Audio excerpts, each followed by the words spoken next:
जुल्फिकार भुट्टो की फांसी से मुतालिक सदारती रेफरेंस सुप्रीम कोर्ट के 9 रुकनी लार्जर बेंच में बराह रास्त समात। अदालत ने 9 अदालती मुआवनर मुकर्रर करते हुए समात जनवरी तक मुलतवी कर दी। मुआवनीन तहरीरी जवाब या ज़ाती हैसियत में पेश हो सकते हैं। चीफ जस्टिस ने हुक्मनामा लिखवाते हुए कहा कि आर्टिकल 186 के तहत सदारती रेफरेंस दायर किया गया। आखिरी बार रेफरेंस 2012 में सुना गया। बदकिस्मती से दोबारा समात नहीं हुई। ये नहीं हो सकता कि इस रेफरेंस को मुलतवी ही करते जाएं। बिलावल भुट्टो की फरीक बनने की सदा मंजूर। अटॉर्नी जनरल ने रेफरेंस में उठाए गए सवालात अदालत के सामने रखे और गुज़िश्ता समातों के हुक्मनामे पढ़े। चीफ जस्टिस ने कहा सदारती रेफरेंस अब भी बरकरार है, वापस नहीं किया गया। बताएं क्या हुकूमत इसको अब भी चलाना चाहती है? अटॉर्नी जनरल ने कहा मुझे हिदायत है कि सदारती रेफरेंस को हुकूमत चलाना चाहती है। दौरान समात आसिफ जरदारी, बिलावल भुट्टो समेत पीपल्स पार्टी के सीनियर रहनुमा कमरा अदालत में मौजूद थे। जस्टिस मंसूर अली शाह ने सदारती रेफरेंस पर सवाल उठा दिया। कहा जो मामला हतमी हो चुका उसको दोबारा टच नहीं कर सकते। सुप्रीम कोर्ट केस में फैसला सुना चुकी, नजर सानी खारिज हो चुकी, दूसरी नजर सानी की कोई गुंजाइश नहीं। फैसला बुरा था तो भी हतमी है, बदला नहीं जा सकता। अटॉर्नी जनरल से मुकालमा किया कि हमें रेफरेंस के काबिल समात होने पर मुतमईन करें। अदालत को ये बताएं कि इस केस में कानूनी सवाल क्या है। अदालत को कोई कानूनी हवाला तो दें। समात शुरू होते ही चीफ जस्टिस ने मौजूदा बेंच की तश्कील पर वजाहत दी। कहा कि एक सीनियर जज बेंच में शामिल नहीं होना चाहते थे। 2 जजेस ने ज़ाती वजूहात पर हिस्सा बनने से मुआज़रत की। एक ट्रिब्यूनल बना था जिसने जुल्फिकार भुट्टो के खिलाफ तमाम मुकदमात को जाली करार दिया था। इस ट्रिब्यूनल का रिकॉर्ड कहाँ है? सदारती रेफरेंस की समात के दौरान फारूक एच नाइक का मौक़िफ़। चीफ जस्टिस ने रिमार्क्स दिए आप चाहते हैं कि रेफरेंस कभी ना सुना जाए तो एतराज़ उठाते जाएं। यहाँ वो बात करें जो सामने मौजूद है। अहमद रजा कसूरी की समात इलेक्शन के बाद तक मुलतवी करने की इस्तदा। चीफ जस्टिस ने जवाब दिया अब ये रेफरेंस देर आए दुरुस्त आए पर है। अहमद कसूरी ने दलाइल में मजीद कहा रेफरेंस में कोई कानूनी सवाल नहीं उठाया गया था। बाबर अवान अदालत को मुतमईन नहीं कर सके थे। अहमद रजा कसूरी ने रजा रबानी को अदालती मौवन बनाने पर भी एतराज़ उठाया। कहा मौवनीन को ट्रिब्यूनल होना चाहिए।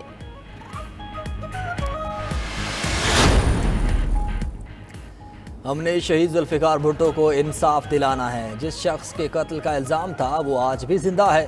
बिलावल भुट्टो जरदारी का कहना है कि अदालत से दरख्वास्त है तारीख को दुरुस्त करे, अपने हाथों से ये खून धोए और जुर्म में मुलविस अफराद को बेनकाब करे।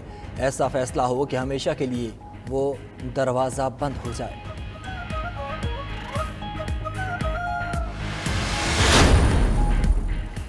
अल अज़ीज़िया रेफरेंस के खिलाफ नवाज शरीफ की अपील पर समात। Chief justice Islamabad high court ने पूछा क्या नैब ने कोई सबूत दिया कि अपील कुनिंदा की ज़ेर कफ़ालत कौन थे? नैब ने नवाज शरीफ के ज़ेर कफ़ालत अफराद से मुतल्लिक कुछ साबित किया। वकील अमजद परवेज़ ने कहा नैब के अहम गवाह वाजिद ज़िया ने एतराफ़ किया कि बच्चों के नवाज शरीफ के ज़ेर कफ़ालत होने से मुतल्लिक कोई शवाहिद मौजूद नहीं। ट्रायल कोर्ट के सामने भी एतराज़ात उठाए थे। नवाज शरीफ के साथ लीगी रहनुमा भी अदालत में मौजूद।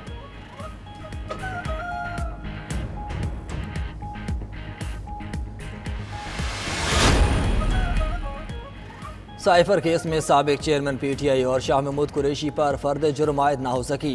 खुसूसी अदालत ने 6 मुतफरक दरख्वास्तें निपटाते हुए समात कल तक मुलतवी कर दी। मुल्जिमान के वकला को चालान की मुकम्मल नकुल फराहम करने की हिदायत। जज अबू अल असनाद ने रिमार्क्स दिए कि आउट ऑफ वे जाकर रिलीफ दिया। मेरिट पर जिसका जो हक बनता है दिया जाएगा, फैसला मेरिट पर करेंगे।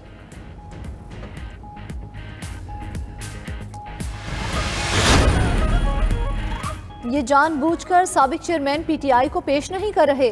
अदालत पेशी का हुक्म दे। अबूरी जमानत के केस में वकील की सदा। जज ताहिर अब्बास ने रिमार्क्स दिए जहां आप हों वहां अदालत पेश हो जाती है। ये रिवायत आपने ही डाली। अगली तारीख तक तय करते हैं कि समात कहां होगी। इस्लामाबाद की मुकामी अदालत ने साबिक चेयरमैन PTI की 6 मुकदमात में अबूरी जमानत में 19 दिसंबर तक तौसी कर दी। बुशरा बीबी की अबूरी जमानत में 2 जनवरी तक तौसी।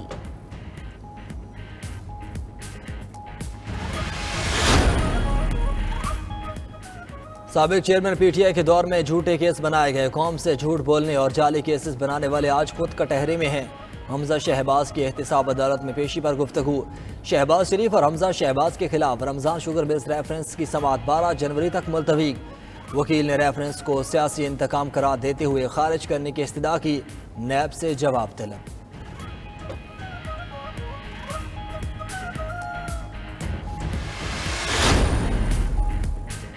पीटीआई ने जो इंट्रा पार्टी इलेक्शन कराए वो हमारी नज़र में दुरुस्त नहीं थे, फिर भी मौका दिया। अपनी गलतियां इलेक्शन कमीशन के खाते में ना डालें। Chief election commissioner Sikandar Sultan Raja के रिमार्क्स। बैरिस्टर अली जफर ने कहा, पेशावर हाई कोर्ट ने इलेक्शन कमीशन को एडवर्स ऑर्डर करने से रोका है। मेंबर इकराम उल्ला खान ने कहा, ऐसा नहीं हो सकता कि आपके हक में फैसला कर सकते हैं और खिलाफ नहीं। समाअत 14 दिसंबर तक मुलतवी। दरख्वास्त गुजारों को जवाब जमा कराने की हिदायत।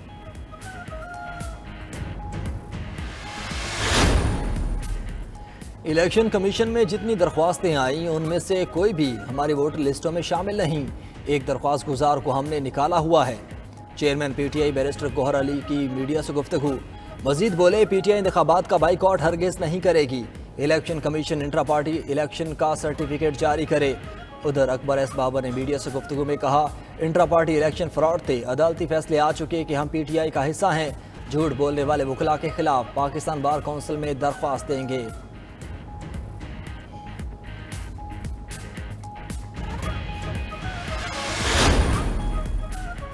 जस्टिस मुजाहिर नकवी के खिलाफ शिकायत का मामला। चीफ जस्टिस काजी फाइज ईसा ने सुप्रीम जुडिशल काउंसिल का इजलास तलब कर लिया। जुमेरात को जजेस ब्लॉक के कॉन्फ्रेंस रूम में 2:30 बजे होगा।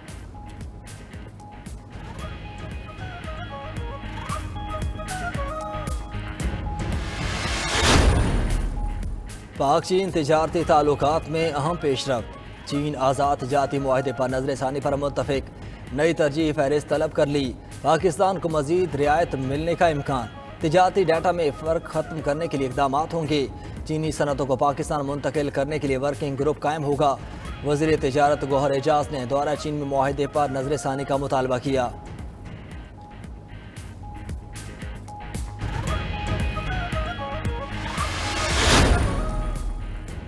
कर्ज की अगली किस्त के लिए IMF की नई शर्त। पेट्रोलियम लेवी बढ़ाने का मुतालबा कर दिया। ज़राए के मुताबिक हुकूमत भी नई शर्त पूरा करने को तैयार। मौजूदा माली साल में ही लेवी टारगेट में 49 अरब रुपए का इजाफा होगा। पेट्रोलियम मसनूआत पर टैक्स में इजाफे के लिए नया ऑर्डिनेंस लाए जाने का इम्कान।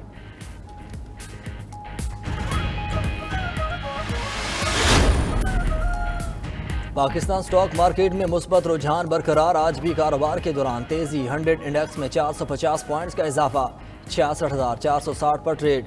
इंटरमैक में डॉलर 40 पैसे सस्ता 283 रुपये 50 पैसे का हो गया। ओपन मार्केट में डॉलर 284 रुपये 75 पैसे पर मुस्तहकम। सियासी जमातों के तहफ़्फ़ुज़ात पर इलेक्शन कमीशन का अहम फैसला। सिंध और बलूचिस्तान के सूबाई इलेक्शन कमिश्नर्स का बाहमी तबादला कर दिया गया। Election commissioner Sindh Ejaz Anwar Chauhan election commissioner Balochistan तैनात। बलूचिस्तान के इलेक्शन कमिश्नर शरीफुल्लाह को इलेक्शन कमिश्नर सिंध तैनात कर दिया गया।